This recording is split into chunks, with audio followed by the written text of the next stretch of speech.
Assalamualaikum warahmatullahi wabarakatuh. Halo anak-anakku sekalian, apa kabar kalian hari ini? Selamat bertemu kembali dalam pelajaran pendidikan Pancasila dan Kewarganegaraan. Pada pertemuan kali ini, kalian akan ditemani oleh sahabat Bapak yang bernama Mas Andre. Halo Mas Andre, Assalamualaikum, apa kabar?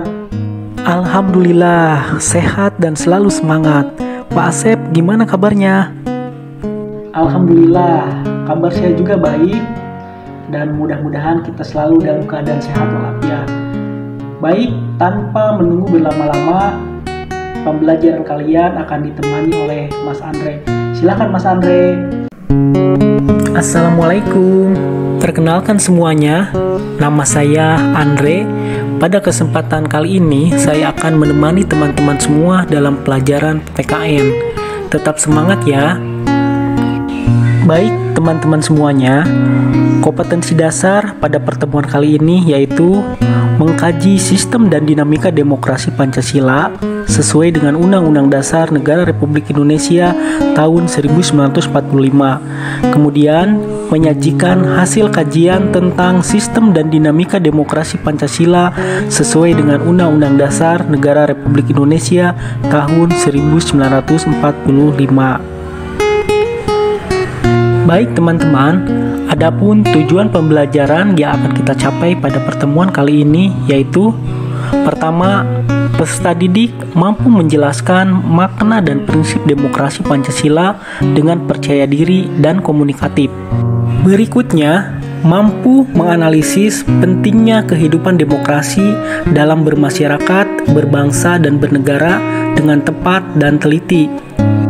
Baik, yang terakhir yaitu mampu mengevaluasi perilaku yang mendukung tegaknya nilai-nilai demokrasi dengan kreatif, kritis, dan demokratis.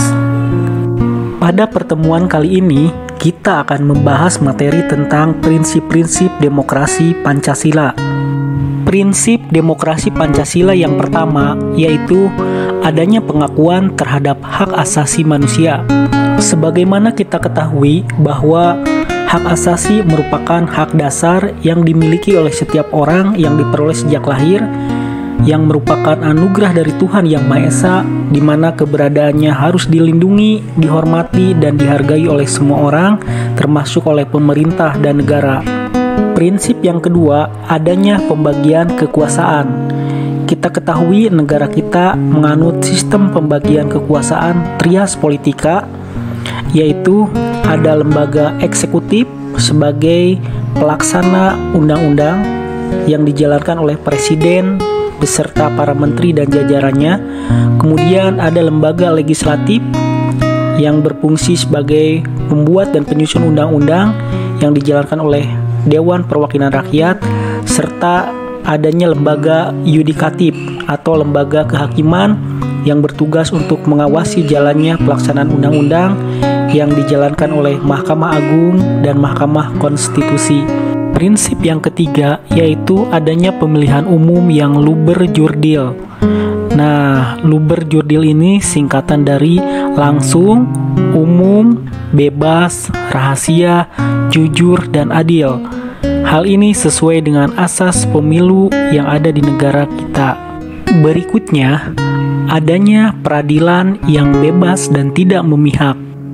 Nah, teman-teman, apakah ada yang tahu maksud dari peradilan yang bebas dan tidak memihak itu bagaimana ya? Tepat sekali teman-teman, bahwa peradilan yang bebas dan tidak memihak itu merupakan peradilan yang terlepas dari berbagai tekanan maupun campur tangan dari pihak manapun, termasuk dari pemerintah, serta berlaku adil dan bijaksana, serta tidak pandang bulu dalam memberikan putusannya.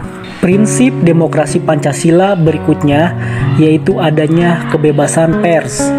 Kita ketahui bahwa saat ini pers memegang peranan sangat penting dalam kehidupan demokratis. Apakah teman-teman ada yang tahu apa fungsi dan peran pers dalam kehidupan negara demokratis? Tepat sekali teman-teman, pers memegang peranan yang sangat besar dalam kehidupan demokratis. Jadi, selain pers sebagai media ekonomi dan media pendidikan, Pers juga menjalankan fungsi sebagai lembaga kontrol sosial dan sebagai pembentuk opini publik. Prinsip berikutnya yaitu berlakunya sistem multipartai, yang berarti terdapat banyak partai politik di negara kita. Hal tersebut merupakan implikasi dari kebebasan berserikat dan berkumpul yang diamanatkan Undang-Undang Dasar Negara Republik Indonesia tahun 1945. Berikutnya, pemerintahan yang berkonstitusional, artinya pemerintahan yang dibatasi oleh konstitusi atau undang-undang dasar, baik wewenangnya maupun masa jabatannya. Saya ambil contoh misalnya jabatan presiden di Indonesia sesuai dengan Undang-Undang Dasar Negara Republik Indonesia tahun 1945, yaitu masa jabatannya selama 5 tahun dan dapat dipilih kembali untuk jabatan yang sama dalam 1 kali masa jabatan. Nah, jadi masa jabatan presiden di Indonesia sesuai dengan konstitusi maksimal 2 periode atau 10 tahun. Prinsip demokrasi Pancasila yang terakhir yaitu adanya pendidikan kewarganegaraan. Kita ketahui pendidikan kewarganegaraan merupakan mata pelajaran wajib yang diajarkan dari tingkat dasar, menengah, atas hingga perguruan tinggi. Tujuannya adalah untuk menciptakan warga negara yang baik atau to be good citizenship. Selain itu, pendidikan kewarganegaraan juga memberikan pemahaman kepada masyarakat tentang konsep-konsep kenegaraan seperti hak dan kewajiban warga negara, hak asasi manusia, wawasan Nusantara, sistem politik, sistem hukum, sistem pemerintahan, dan lain sebagainya. Baik, terima kasih teman-teman atas pembelajaran kita kali ini.